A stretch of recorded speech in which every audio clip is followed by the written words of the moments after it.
Bismillahirrahmanirrahim. Alhamdulillah wassalatu wassalamu ala rasulillah amma ba'd. We are running a bit late, but I assure you we won't be late for our coffee break. And I'm taking out my handphone because I don't have a watch. And my handphone says that, we call it a handphone and not a mobile phone because it's always in our hands and seldom mobile. So we have a, what about Dawood? We don't have Dawood here? Okay, we have three excellent people here. We don't have the fourth one. We have Basem Odeh. Basem Odeh is from Arabian Shield, and he joined the industry since 1990. He was in the insurance industry, and he was the president of the Riyadh Insurance Institute, and then GM of the Arabian Shield, and now chairman since last year. True Blue Saudi. And then we have David, whose background is quite interesting, political science in Birmingham University, and then the economics, Master of Economics in from London U, my alumni. And it is interesting that he has a lot of experience, and he has been in the insurance rating and reinsurance rating since for the last 23 years and 25 years in the industry. So we have a good mix here. And David, actually, last year his presentation was excellent. I hope he can, match it this year. Repeat it. Okay. And he's been all over the place in banking and insurance, and he's been in Europe and the Middle East, and he knows a lot about the area. And then we have Stephen. Stephen is interesting. You are Aussie, Kiwi? Kiwi.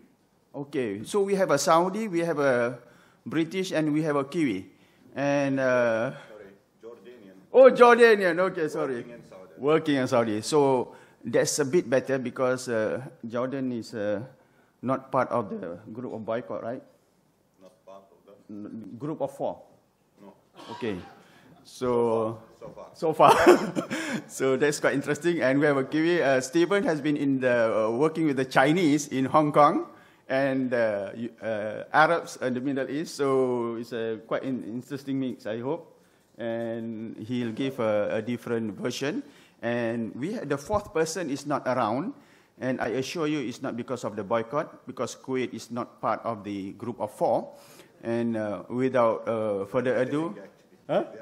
Yeah, they are trying. With the British and Americans are trying to make the group of 4 to reconcile, because Takaful is about reconciliation and nothing else. And Basem, you can have the session now. Thank you.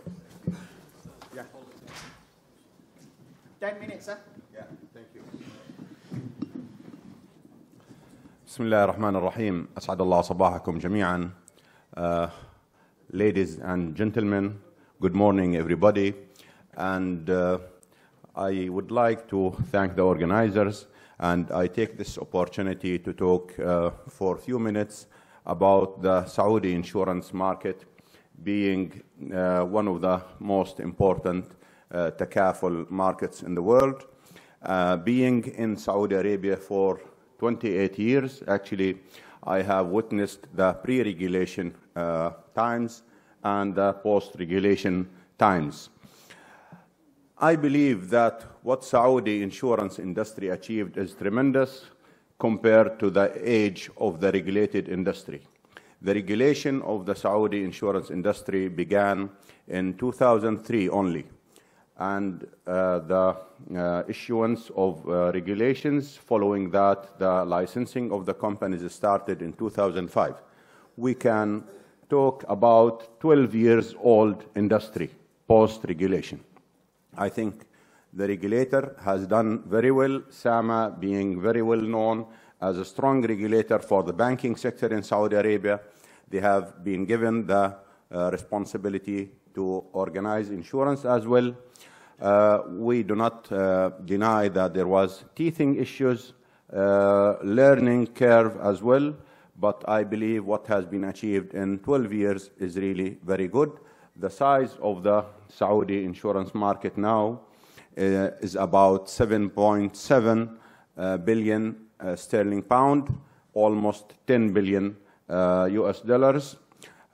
Conversion rates sometimes help to inflate the figures, and especially when we compare to sterling pound nowadays. So 7.7 almost, this is 2016. And the growth over the last few years was tremendous, actually, and it was a double-digit figure for most of the years, except 1 year for very known reasons when the regulator actually put a very stringent rules in terms of the reserving or technical reserves in general. So although the market size is reasonable and the growth was good, we have also to understand some of the mechanics of the or composition of the market or premiums. I think the domination is for motor and medical. Medical insurance is counting for about 51% of the total premiums. Motor insurance is about 33%. So together, motor and medical makes 84% of the total insurance premiums in KSA. We have to understand the background to that, because insurance is mandatory for all people working in private sectors. So private sector employees are supposed to be covered by the employers for a certain minimum cover, and we have not to forget that the regulator for such business is called CCHI, Council for Cooperative Health Insurance. So CCHI is playing another role in the organizing and regulating the medical insurance in addition to SAMA, who is the main regulator or the regulator for insurance companies in all aspects. So that's the main reason, because we have more than 10 million of expats working in Saudi Arabia. But we have to remember that the insurance is not only for the expats, but for all people working in private sectors, including the Saudi nationals. So that was a big move, actually, and the growth in the medical insurance was tremendous in the last few years. Motor is the other big segment of the market. 16% for all other classes. I'm not going to go into more details because my colleague Stephen will have more, I would say, in-depth talk about the market segments and some of the challenges concerning the market, but I'm just trying to shed some light on regulatory and operational framework for Saudi Arabia. Insurance market, as I said, has been through phases, and AM Best presenter talked about some merger, acquisition, failure of some companies due to capital. I'm not going to analyze that. I think I will be available here for any questions on Saudi Arabia insurance market. But before I leave the opportunity to my other colleagues, I want to explain or talk little time about some of the important developments that may play an important role in the future. Vision 2030 was one of the important things for the country as a whole, and insurance, I believe, will benefit from the Vision 2030 in many aspects, and again, we can talk about that in more details. There was an important development recently. The government is thinking of establishing a holding company to tackle the health insurance for the citizens. This might be, again, a big opportunity. We do not know exactly what are the details of this initiative because it was just announced 2 days back. So I believe, my last comment on the Saudi insurance market, that the potential is still huge and tremendous. And I think the international players and Takaful players have not put much effort into exploring and introducing more initiatives to the Takaful market. And of course, the Saudi Arabian market is one of these markets. Thank you very much, and I will be available for more questions. Thank you. Thank you, Basem. I think we keep the questions to the last side. After Stephen, can we have David now? 10 minutes, David. No chance. Do I have some slides? You have. Okay. There they go. Fine. Good morning, ladies and gentlemen. Normally I talk about Saudi Arabia when I come to this conference, or I talk about the oil price, etc., but we have greater experts than me for that, so I shall talk more generally today. The subject I've been given is sort of Takaful, emerging from downgrades, bankruptcies, and mergers, or something. It's a bit downbeat, a little bit negative, I'm afraid, so prepare to throw your rotten fruit at me. I think I'm here as the devil's advocate for some of the problems for the sector. I try not to disappoint. You all know what Sharia-compliant insurance is, but it's lots of things. As you all know, it can be the Takaful, it can be Islamic Cooperative, it can be, say, even mutuality, I say, in Iran. The Iranian market's one we need to think about a little bit more, perhaps. I'd be interested to know more. Perhaps there are people in the room who can educate me on that.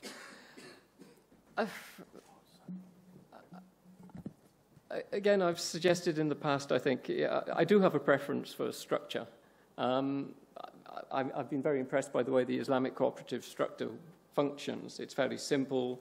It's a sharing on a 90-10 or whatever proportion the company decides basis of the operating results between the policyholders and the shareholders. So both policyholders and shareholders have a common interest in the operating result of the performance of the company. Takaful I found always a little bit complex, to be honest. There are lots of moving parts. There's wakala fees and mudaraba fees and the Qada Hassans moving around. It makes the accounting opaque to some extent. It can also create some moral hazard, perhaps. If the wakala fee is based on the level of gross premiums, then there's a tendency perhaps to overtrade, to write too much premium business, which then leads to fronting. Some questions about it. So I'll declare my interest. Islamic Cooperative, I think, is a very effective model for Sharia compliance in insurance. Whatever it is, whether it's Takaful, Islamic Cooperative, whatever, it's been very successful. You can see from the slide, it's just a history of very impressive growth over the years, from around $6 billion or so in 2006, up to sort of $25.1 billion according to our calculations. It's flattened off, I think, with the recession or the oil-driven recession in the region of the Middle East, but it's still been pretty good, actually. But you can see there are three real main markets: Iran, as I've already mentioned, Malaysia, Saudi Arabia, particularly, as Basem's been discussing, and a number of other markets. But it's very, very specific to Saudi Arabia, Iran, Malaysia. So when we're talking about the global Takaful markets, we're really talking about three national markets. Now? But again, just put things in context a little bit of humility for we insurers. It's like when it comes to Sharia compliance, the Takaful markets are a very small percentage, whether it's 1.3 or 2 or whatever. It's sometimes hard to do the calculations, but in terms of total assets, clearly banking, Islamic banking is where the real action is, with the issuance of sukuk, etc. So insurance is still fairly modest. And really, if you want a lesson in humility, I'm afraid, the next slide, relative to global premiums of a conventional nature, Takaful it's on the radar screen, but it's a very small level. It hardly figures as such. But that's not a problem. It'll grow. So one reason, I've put on the slide, why is Saudi Arabia so dominant in the world of Sharia-compliant insurance? I think it's a function, A, of population. Basem was mentioning the number of foreigners in Saudi Arabia, but in total it's 31.5 million population there, 9.2 million in the UAE, again, many foreigners. So it's demographics to some extent. But it's also compulsion. There are many lines of business, increasing numbers of lines of business in Saudi Arabia, UAE, and the region generally, which are compulsory. You have to have not just your motor liability, but you have to have your medical for foreign employees. You have to have your professional indemnity. You have to have your public liability. Public liability, I think there's a gap on the slide there, but it's yes for large public buildings in Saudi Arabia, and that was recently introduced. And also there's the Vision 2030 that Basem mentioned. The government basically has less revenue than it had in the past, which is bad news for the development of infrastructure projects, etc., but it's good news for the insurance sector to some extent. So whether it's in Saudi Arabia or in other GCC countries, the government is trying to pass the burden of some of the projects that have been supported by government in the past to the private sector. So more and more medical is being pushed to the private sector, which means the insurance companies, where previously it's been the government which has sort of carried the burden of that. So it's the silver lining to the cloud. Again, looking at Saudi Arabia, it's all lines of business are there, but really it is, as has been suggested, dominated by compulsory medical and compulsory motor. There's some general insurance, but most of that, 99% almost literally, is reinsured away to the international reinsurance market. So that's just out of the equation. At the net level, 95% of net written premiums in Saudi Arabia would be medical and motor. There's very little kept. Stephen will be talking about life, the 3% of the market, which is relatively small, but again, lots of potential for growth, hopefully. Talking about issues, I should click again. Talking about Talking about issues in the GCC markets in particular. So the clear issue is just the number of insurance companies. One can have too much of a good thing. UAE looks particularly well represented, overrepresented, some 62 or so companies. Half of those are foreign subsidiaries in DIFC, but again, there's still a large number of local companies, often treading on each other's feet, often with little differentiation. Saudi Arabia, it's 35 companies, one reinsurer, 34 insurers. I think 2 have sort of closed shop, Sanad and Wakaya. So effectively 32 operating insurance companies in Saudi Arabia. When you think that Saudi Arabia only has a dozen big banks, I think that's what the regulator, SABB, would like to see, far fewer insurance companies, but bigger. So the way they consolidated in the past the banking sector, I think probably is their roadmap for the future for the insurance sector. Fewer, larger insurance companies, and I think the UAE and other countries in the region are following that Saudi model. Just to talk about the UAE a little bit, just to show that basically it's the same story in other parts of the region. We talk about Saudi. I talk about Saudi because it's the market I know best, but it's very similar in the breakdown of business. And again, the fire, the marine, aviation, etc., all that goes to the reinsurers internationally, so it comes out of the region, just leaving the motor and the medical. The feature of the UAE market relative to Saudi Arabia is there's much more life business, credit life, group life business, and perhaps Stephen will touch on that as well. So whatever they're doing in the UAE, perhaps if Saudi Arabia could do the same thing, it would be good news for SABB Takaful. So why is the Takaful industry underperforming? Well, because everybody else is underperforming as well, I suppose. It's a question of size, but it's also, as previously discussed, a function of high loss ratios to some extent. But it's not specific to Takaful. There's nothing about Sharia compliance that makes loss ratios high. It's strong competition, particularly in the UAE, from conventional insurers. Obviously, all insurers in Saudi Arabia are Sharia compliant, so there are no conventional providers. But in the UAE, the long-established conventional companies, the Oman Insurance, Orient, Adnic, etc., they really do rule the roost and can dominate with their economies of scale. They can dominate the marketplace and cause real operating problems for all of their smaller competitors, whether Takaful or conventional. And so perhaps the problem, again, of so many of the relatively recent startup companies is not only they're too small, but they've not really brought anything to the party. And talking to the managements of many of them, they thought that just by being Sharia compliant would be enough in terms of differentiation, in terms of marketing. And it's not, again, particularly in Saudi Arabia, where everybody else is Sharia compliant. But in the UAE, Qatar, Kuwait, etc., people buying their car insurance, they don't care. They look at the price, frankly. They're just like I do. High expenses, I think Mahesh mentioned this as a particular issue, back to the economies of scale or the absence of economies of scale, being small. High cost to comply with new regulations.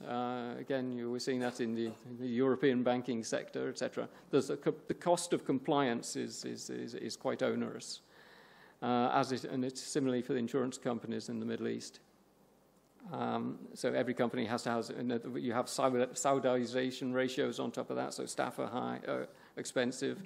Premises are high. You're paying fixed zakat, which is a proportion of your total assets, basically, rather than the proportion of your profits. So even if you're not making a profit, you're still paying 2.5% zakat.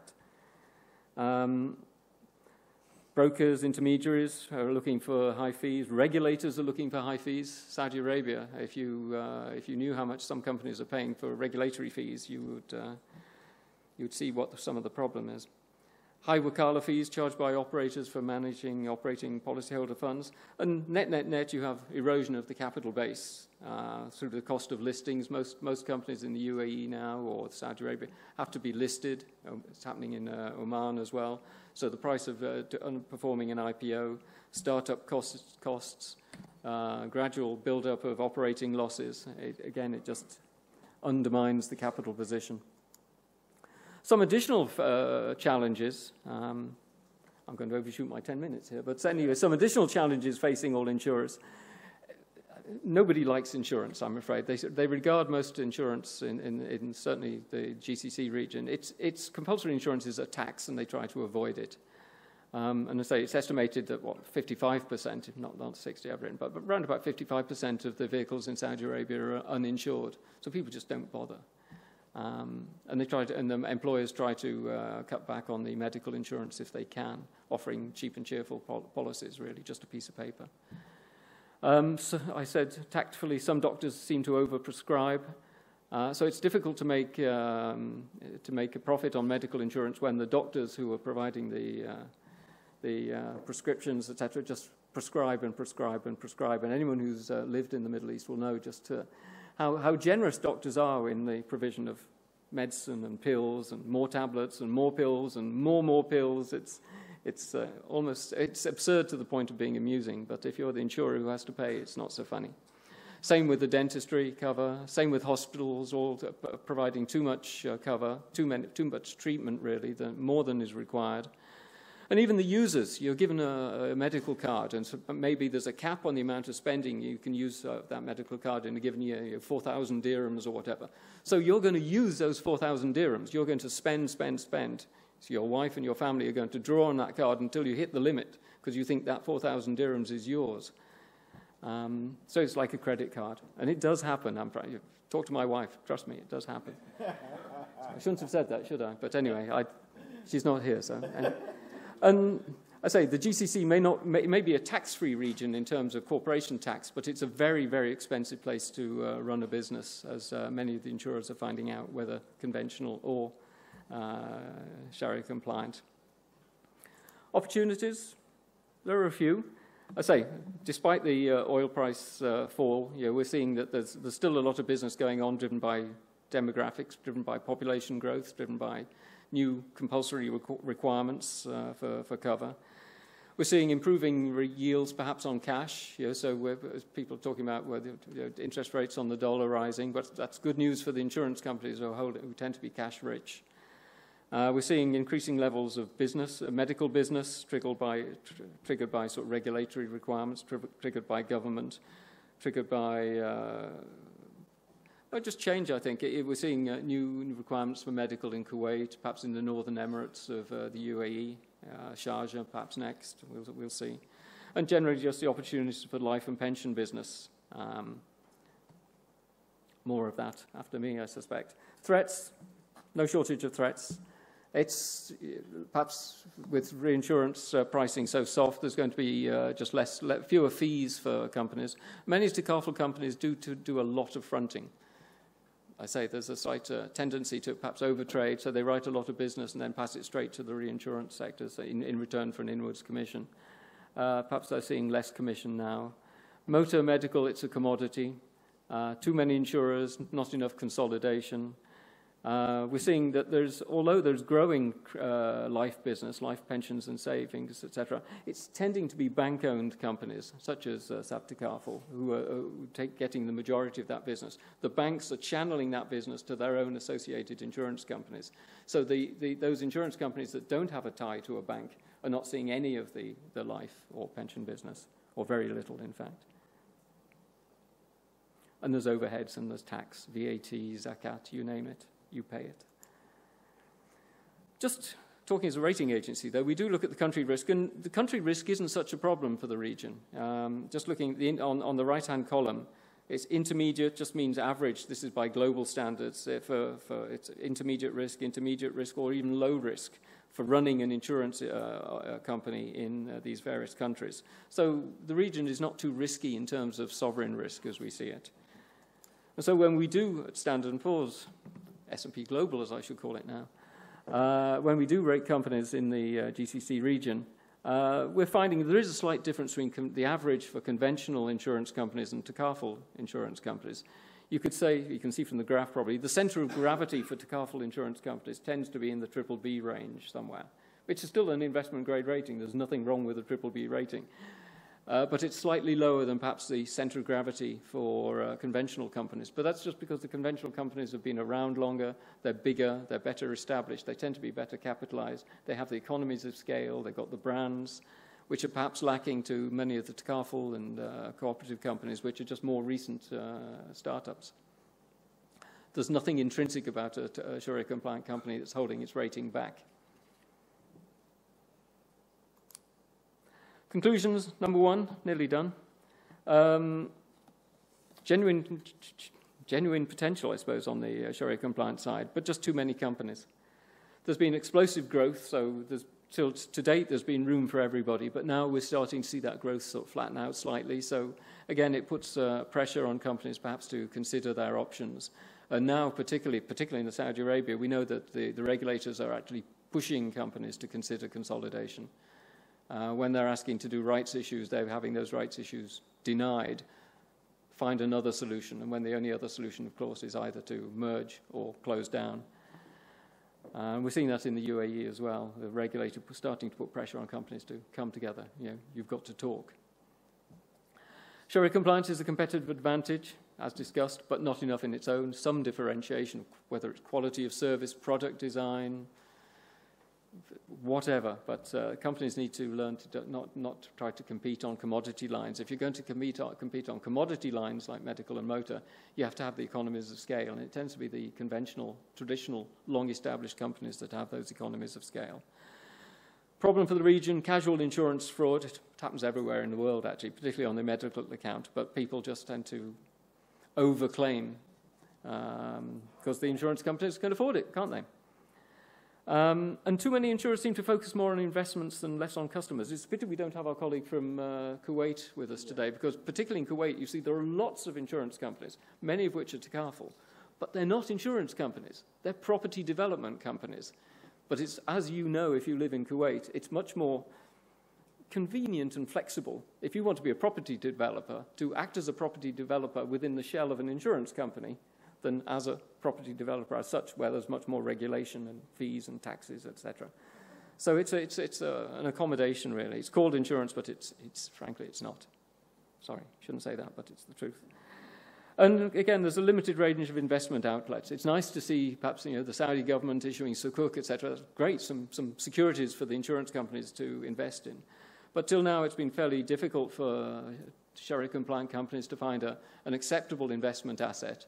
In Saudi Arabia, most of the companies invest in cash, Sharia-compliant cash, but cash nonetheless, which is low yielding, in fact, negative yielding after zakat tax. In the UAE, we've seen many companies are 1 minute left.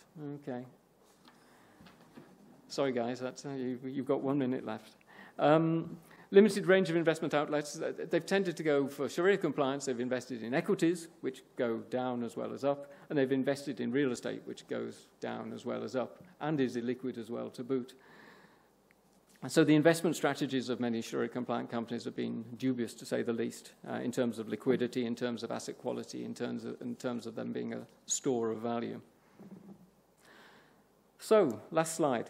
1 minute, 30 seconds to go. So to get to the subject of my talk, Takaful insurance emerging from downgrades, bankruptcies, and mergers. Well, there haven't been that many downgrades, actually. None of the problems besetting the Takaful sector now are new problems, so they're already factored into our rating analysis. I was trying to think of companies we've downgraded, which are sort of explicitly Sharia compliant. Salama Group, but that was because they had some problems initially with a reinsurance subsidiary, Best Re. And then when they were trying to recover from the loss of the Best Re subsidiary, they went very heavily into UAE Motor at cheap pricing, and they lost a fortune. So they went from the frying pan into the fire. So it's nothing to do with Sharia compliance. It's management, I'm afraid. There's Malaz in Saudi Arabia.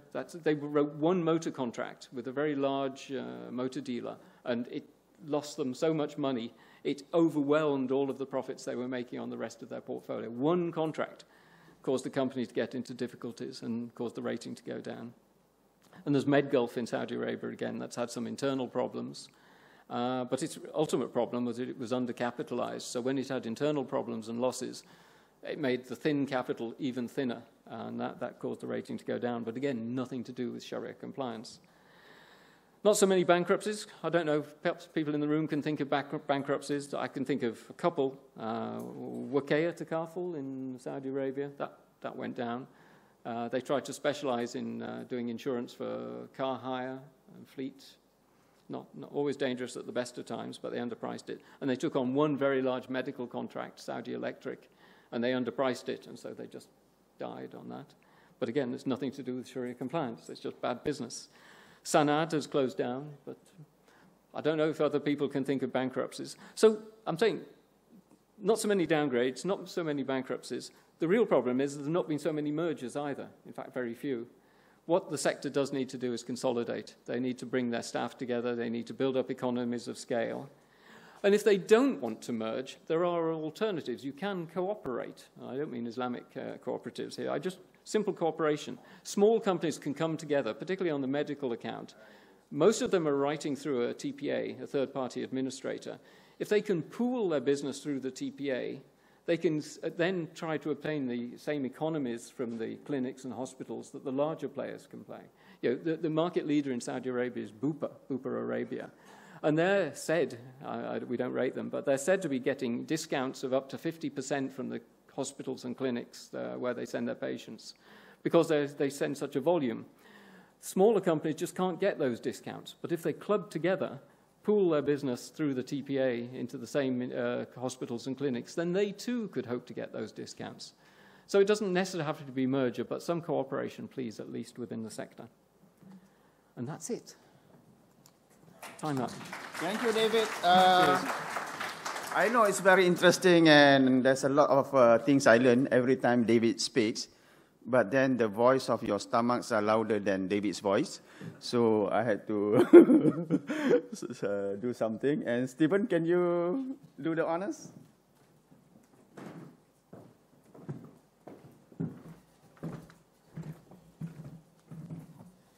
So my role is to be the contra to David's gloom and speak of prospects and challenges within the Saudi market. My learned friends have dealt with the mandatory market well, or the mandatory products. I'll look at the non-mandatory or the voluntary products and the opportunities that exist there.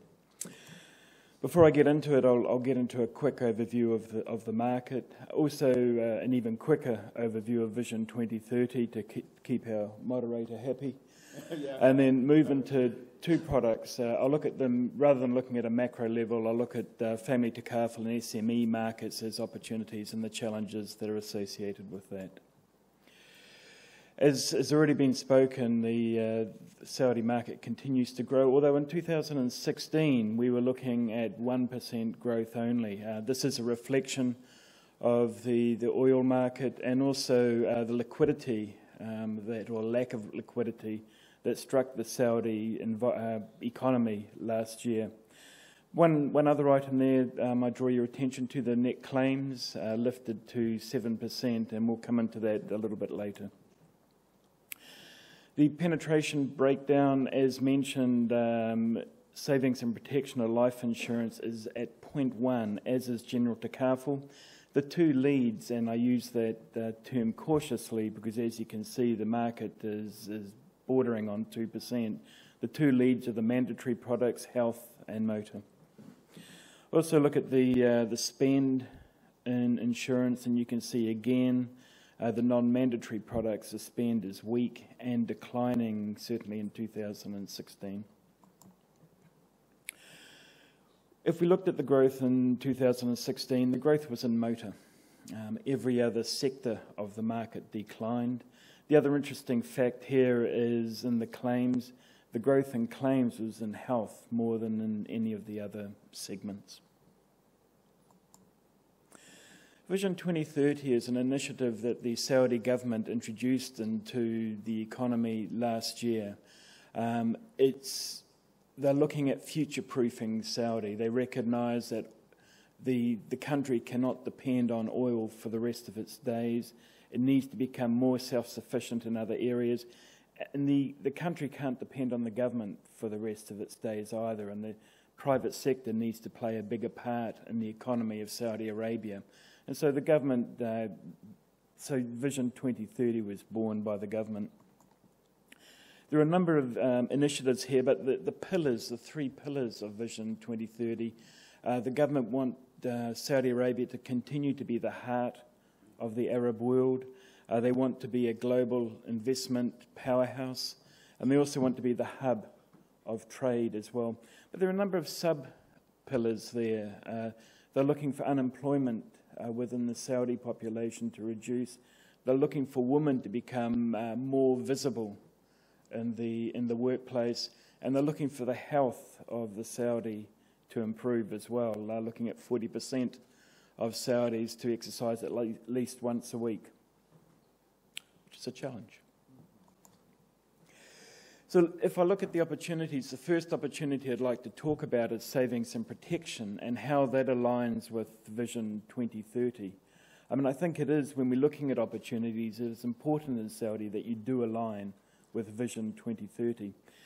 The key draw here is the government's wanting to increase household saving to 10% from 6%. The government has a good pension scheme that both the employer and the employee contribute to. Currently, savings, as I say, is 6%, but it's recognised by the government, and it's recognised that GOSI is not the panacea for savings within the country, and that the individuals, the household, needs to start taking some ownership to increase the savings that they're currently making.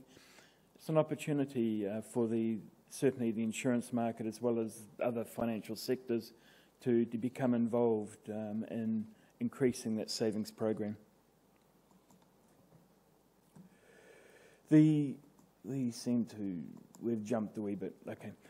The second opportunity, before we get on to this, what I'd also like to draw your attention to in savings and protection is that savings and protection at the moment makes up 2.6% of the insurance market in Saudi Arabia.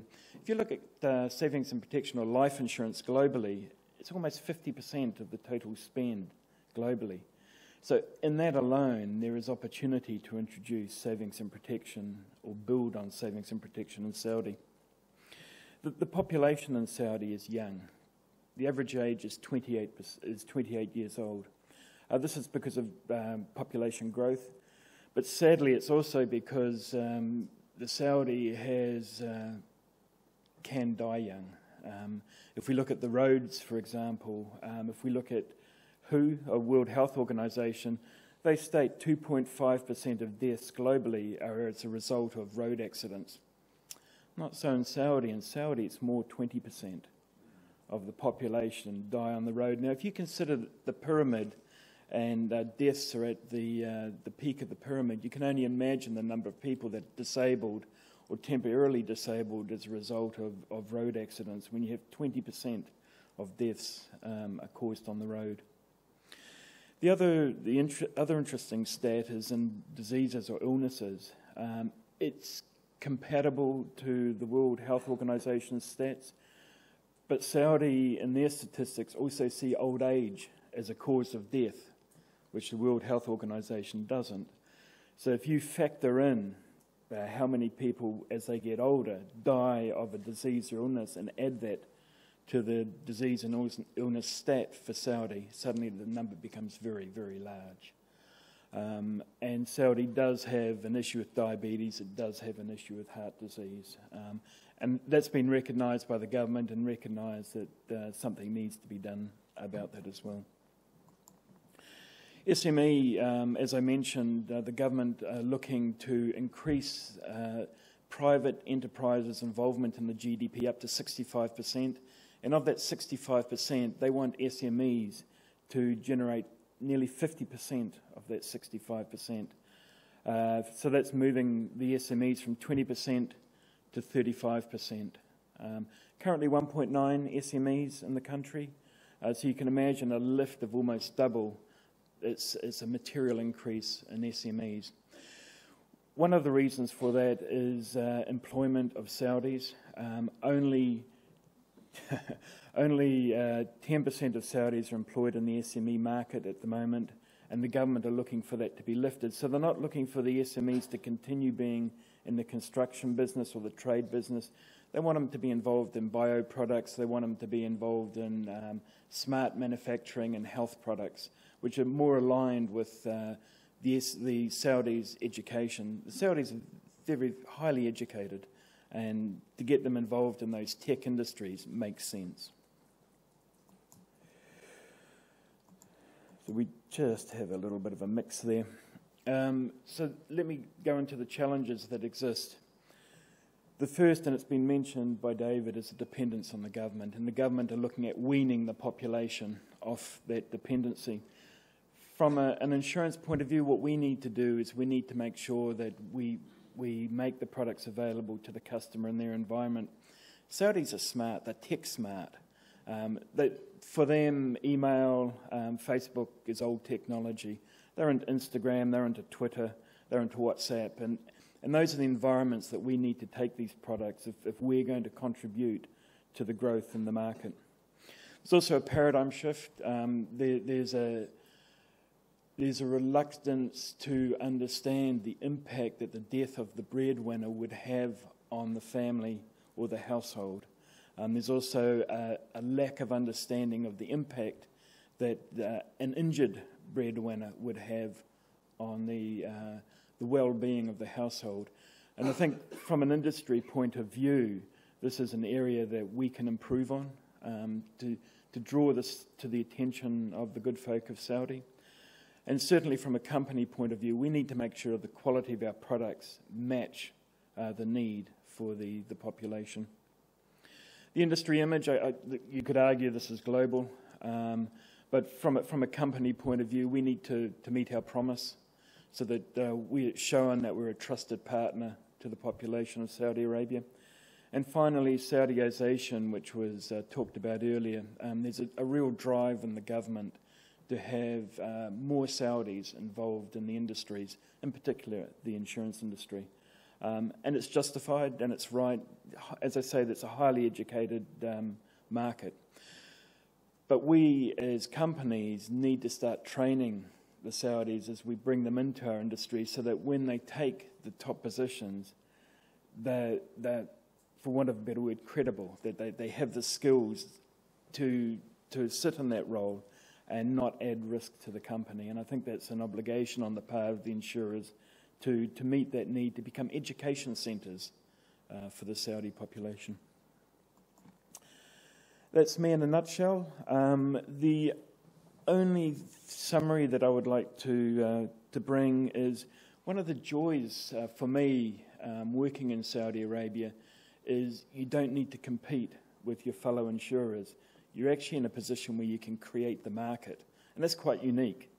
And I think that's a real challenge for us as insurers. And I think also with Vision 2030, you're almost government-sponsored in driving some of these products as well and some of these initiatives because it's working with the government, it's fitting with what they want. The changes they're bringing are certainly giving us as insurers opportunity. Thank you.